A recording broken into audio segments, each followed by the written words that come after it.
जब पूरी दुनिया अंधविश्वासों में डूबी थी, तब भारत की धरती पर एक ऐसे मस्तिष्क जन्म ले चुका था जिसने तारों की भाषा पढ़ ली थी। यह कहानी है उस इंसान की जिसने बताया कि पृथ्वी घूमती है, जिसने शून्य को अर्थ दिया और जिसने गणित को नया जीवन दिया। उसका नाम था आर्यभट्ट। 1776 ईस्वी भारत का स्वर्णिम युग। गुप्त साम्राज्य अपने चरम पर था और ज्ञान विज्ञान का प्रकाश पूरे विश्व में फैल रहा था। इस समय का शासन था महान सम्राट चंद्रगुप्त सेकंड का। इसी दौर में जन्म हुआ एक ऐसे बालक का जिसने आगे चलकर इतिहास बदल दिया।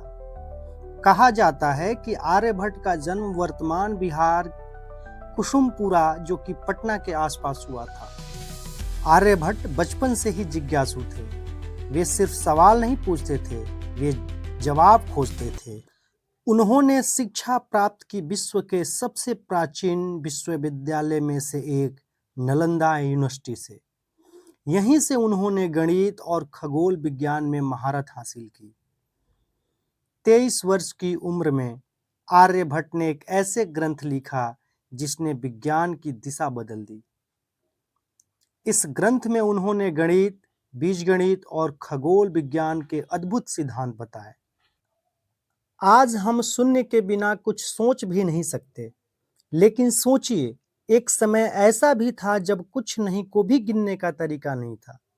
आर्यभट्ट ने दशमलव प्रणाली को व्यवस्थित किया।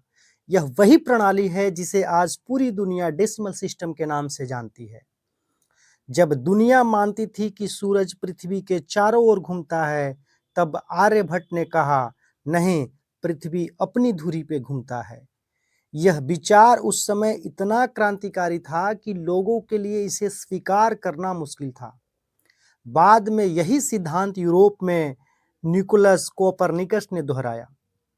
उस समय लोग मानते थे कि ग्रहण कोई दानव खा जाता है, लेकिन आर्यभट्ट ने वैज्ञानिक कारण बताया।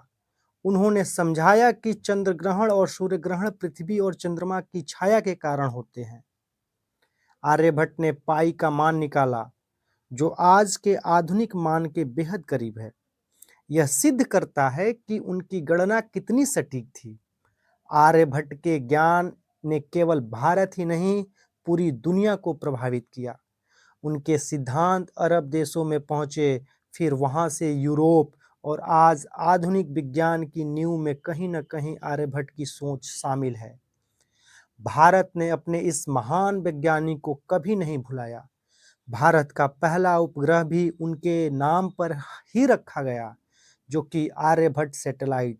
यह उपग्रह 1975 में लॉन्च हुआ था। आर्यभट्ट सिर्फ एक नाम नहीं, एक सोच है, एक ऐसी सोच जो सवाल पूछती है और जवाब ढूंढती है। अगर आज हम सितारों को समझ पा रहे हैं, तो कहीं न कहीं उसमें आर्यभट्ट की रोशनी है। आर्यभट्ट भारत का पहला वैज्ञानिक जिसने दुनिया बदल दी। अगर ये वीडियो आपको अच्छा लगा हो, तो चैनल को सब्सक्राइब करना ना भूलें।